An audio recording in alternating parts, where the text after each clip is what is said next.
Oxygène Radio. Club Oxygène, le mag, tous les vendredis 19h sur Oxygène Radio.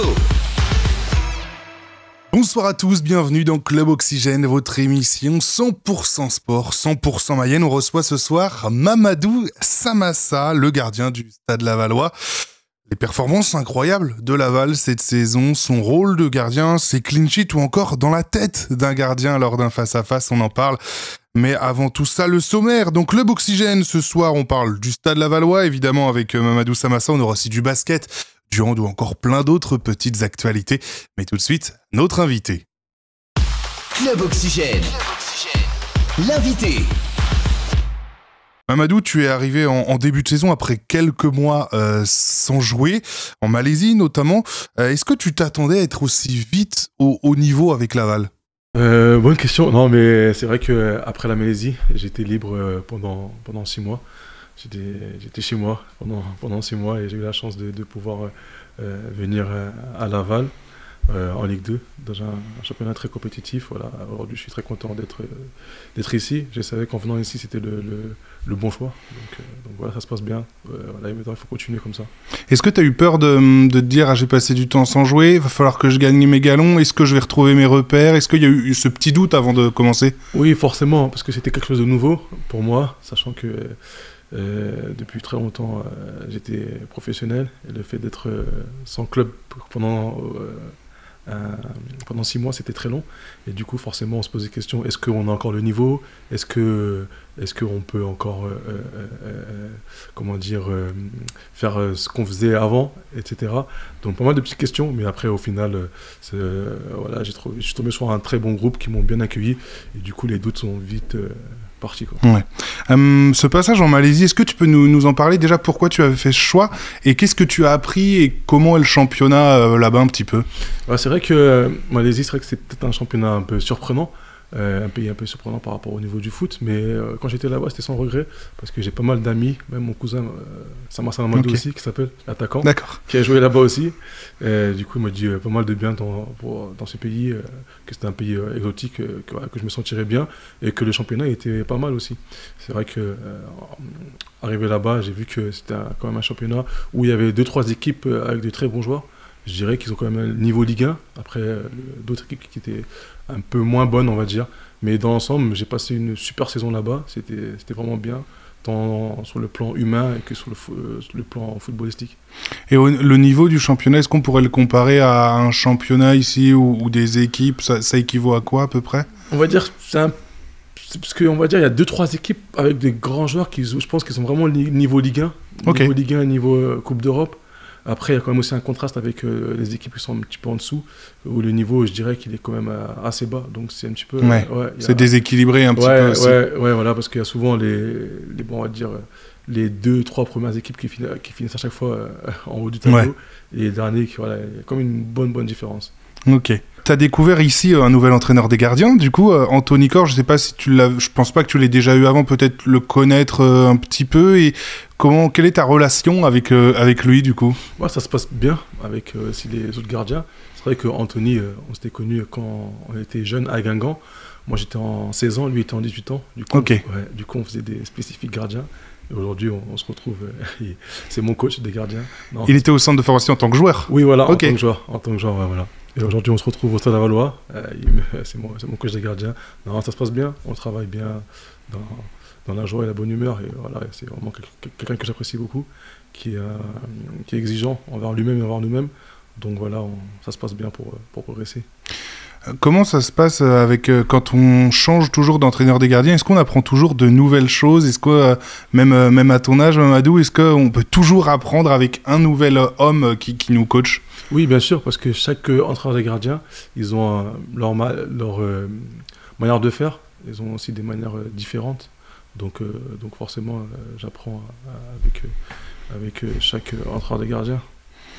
Et comment vous travaillez? Je sais qu'Anthony, il a une manière de travailler à lui aussi. Vous travaillez beaucoup, pas forcément sur le terrain, mais en salle, on voit souvent. Alors, Je demanderai à Clément, mon monteur, sur la vidéo, à la retrouver, de mettre une petite image, mais avec des lumières qu'il faut toucher, notamment sur des vides pour les réflexes, des balles de tennis. C'est une autre manière de travailler, ça? Oui, c'est vrai. Anto, c'est un jeune gardien, un jeune entraîneur de gardien, pardon, voilà, qui cherche à faire, déjà à lui-même progresser, à nous faire progresser également.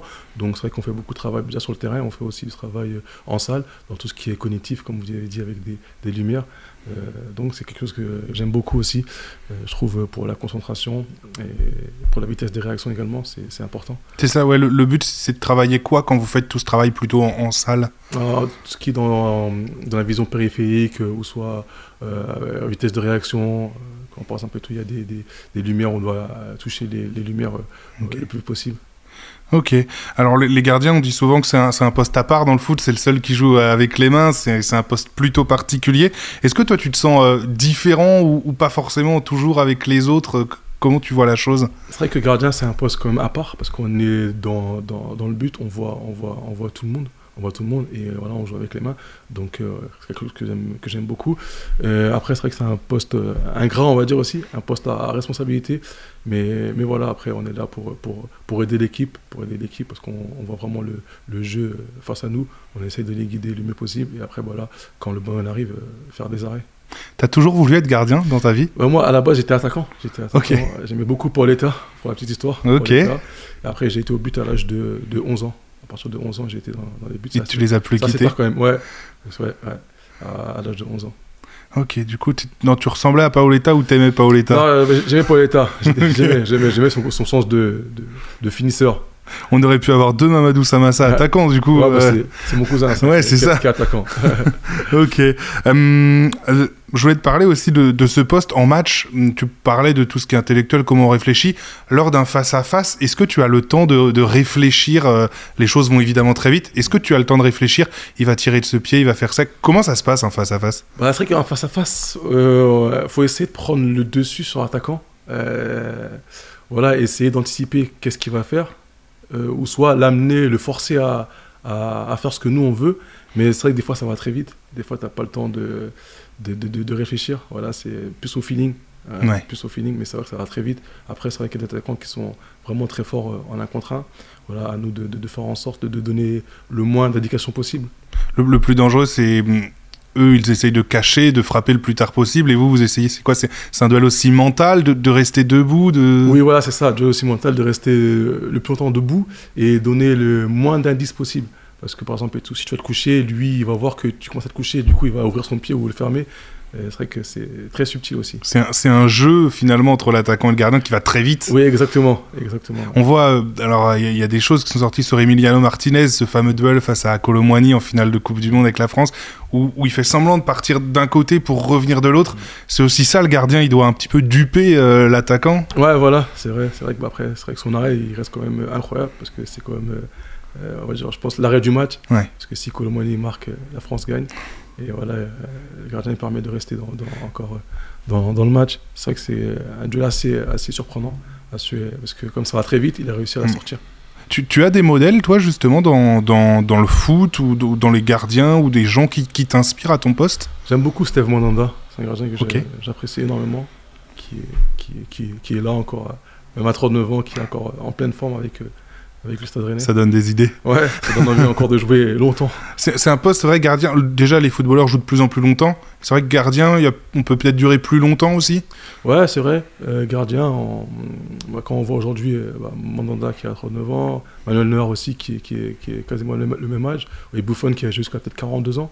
Donc voilà, nous, ça nous donne encore envie de jouer longtemps. T'as envie de jouer longtemps, toi, justement? Tu ne forces pas de limite? Ouais, à partir du moment où tu prends du plaisir. Ouais, parce que là, comme on a parlé précédemment, le fait d'être libre pendant 6 mois, là, on se rend compte que le foot, ça nous manque. Ouais. Et voilà, qu'il faut croquer en plein dedans.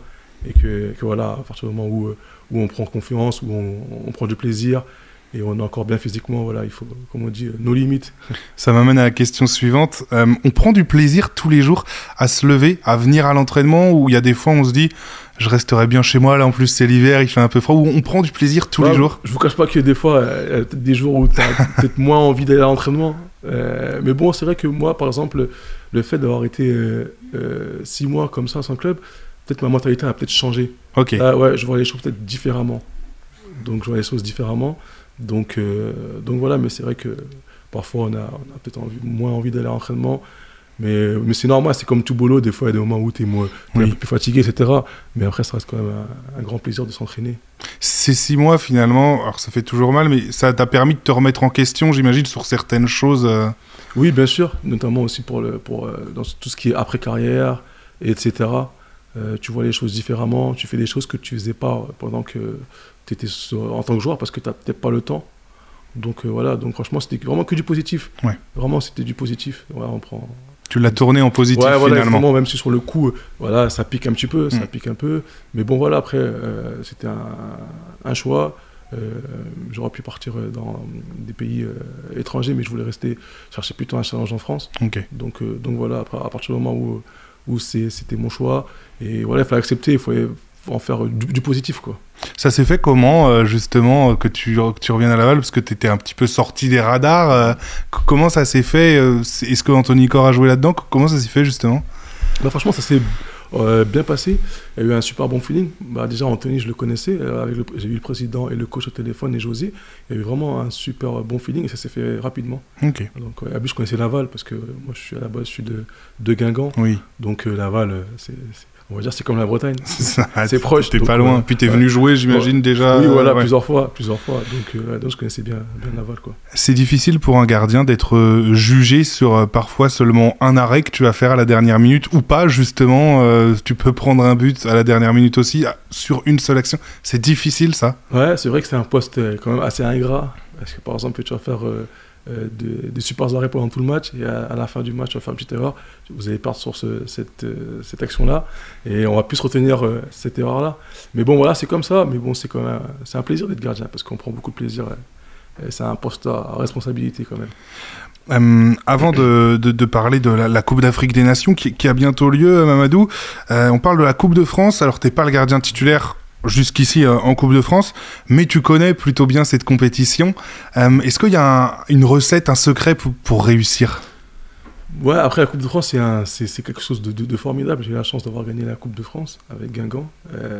Voilà, après, recette, je sais pas, mais je dirais de prendre match après match, de tout donner sur les matchs carrés, parce que c'est des matchs quand même assez difficiles. On les a vus, déjà, on a joué des équipes qui sont en N3. C'était quand même des matchs difficiles. Mais voilà, il faut prendre match après match, tout donner sur le match sans se dire ouais, on va aller au bout, etc. Non, il faut prendre les matchs, tout donner sur le match là, parce que c'est souvent des matchs avec l'esprit de guerrier, on va dire. Ouais. Parce que c'est souvent, quand on joue contre des équipes qui sont en N3, ils sont renversants un petit peu. Ouais. Donc voilà, c'est bien. Normalement, match après match, c'est pas accepté chez les footballeurs, mais là, c'est la Coupe de France. On prend le proverbe. Je voulais aussi te parler de comment tu es dans le vestiaire. On a l'impression que tu es un garçon plutôt discret, comme ça, d'ordinaire, mais comment tu te comportes dans un vestiaire? Est-ce que tu as un rôle à jouer? Comment tu es? Après, c'est vrai que je suis quelqu'un d'assez discret, de calme, donc après, je suis comme ça, j'ai toujours été comme ça. Après, voilà, on s'entend bien avec tout le monde, je fais partie des plus âgés. Oui. Alors, on s'entend bien avec les jeunes et aussi avec on va dire les plus âgés aussi. T'as un rôle de grand frère aussi, peut-être auprès de, par exemple, Théo Châtelain, qui est un jeune gardien, ou des choses comme ça? Oui, je pense, ouais, parce que j'ai quasiment 10 ans plus que Théo, et aussi d'autres jeunes, comme Junior, Amine, etc. Donc, ouais, en tant que grand frère. Mamadou, tu n'es pas à la CAN pour des raisons qui ont déjà été expliquées. Est-ce que tu peux nous dire quel est toi, tu es international malien, est-ce que tu peux nous dire le niveau de cette équipe, ce que peut ambitionner le niveau du Mali dans cette Coupe d'Afrique des Nations? C'est vrai qu'on a des bons joueurs qui jouent pas mal de joueurs qui jouent en Europe, dans des grands championnats. Tu peux en citer justement. Il y a Bissouma qui joue à Tottenham, il y a Kiko Kouyaté, le défenseur, qui joue à Montpellier aussi, Falaï qui joue à Montpellier aussi. Il y a pas mal, presque tous qui jouent quasiment dans les plus grands championnats en Europe. Après, c'est vrai qu'ils sont jeunes, mais bon, je pense que le Mali a une carte à jouer à la CAN, sachant qu'on n'a jamais gagné la CAN, donc pourquoi pas cette année. C'est une compétition qui représente quoi pour un footballeur africain, la CAN? C'est joué tous les 2 ans. Ça représente quoi dans l'esprit des joueurs africains? C'est vrai que c'est une super compétition. J'ai eu la chance de l'avoir joué en 2013. On a fini 3e. C'était vraiment une compétition exceptionnelle. C'était en Afrique du Sud, donc j'en garde vraiment un super souvenir. Donc voilà, c'est des matchs à enjeu, on joue pour le pays, c'est une fierté quand même de porter les couleurs de la sélection. Tes favoris ou ton favori pour la compétition? Je pense que cette CAN avait disputé, parce qu'il y a quand même de grandes équipes, avec de grands joueurs également. Favoris, je dirais peut-être le Maroc, Sénégal. Mali, pourquoi pas Mali, c'est le cœur qui parle. C'est l'année peut-être la bonne année pour gagner la CAN. Mais bon, je pense qu'il y a pas mal de favoris quand même. Il y a pas mal de favoris. Côte d'Ivoire à domicile peut-être aussi. Ouais, Côte d'Ivoire à domicile, Algérie aussi qui se portent en finale. Sénégal aussi, tenant du titre. Ouais, ça va être une compétition très relevée. C'est vrai qu'il y a toujours une équipe où il y a souvent des surprises à la CAN, ou l'Égypte qui gagne toujours au tir au but. C'est difficile aussi de... Ou la Zambie qui a gagné, je sais plus quoi, peut-être 5-6 ans, ils ont gagné la CAN également. Oui, avec Hervé Renard. Ouais. Non, ça va être bien, ça va être beau. Tu vas suivre cette compétition justement avec plaisir. Bien sûr. Les matchs du Mali à chaque fois. Ouais, un peu tout aussi, Sénégal, Mali... Maroc, Tunisie. Ouais. T'as des amis, des potes qui sont à la CAN là justement? Oui, au Mali, et j'ai aussi des potes qui jouent au Maroc également. Ok. Ouais. Ok. Merci beaucoup en tout cas Mamadou d'avoir pris ce temps. Avant de se quitter, je te propose quand même, on passe à l'interview flash. Okay. Question rapide, réponse très rapide, c'est parti. Club Oxygène, l'interview flash. L'équipe contre qui tu rêves de jouer dans ta carrière? Chelsea. Ton plat préféré? Mafé, plat africain. Ta série préférée? Power. Ta matière préférée quand tu étais à l'école? On va dire l'anglais. Le métier que tu aurais fait si tu n'étais pas dans le foot? J'aurais aimé être chirurgien, mais je sais pas si j'ai la capacité de on va dire que tu es chirurgien. Le joueur le plus fort avec qui tu as joué? Yacine Brahimi. Et le joueur le plus fort que tu as pu affronter? Neymar. Ok, c'est vrai que c'est pas mal. Ouais. Merci beaucoup. Merci. Mamadou. Nous on passe tout de suite au reste de l'actu mayonnaise. Oxygène Radio. Club Oxygène, le mag, tous les vendredis 19h sur Oxygène Radio.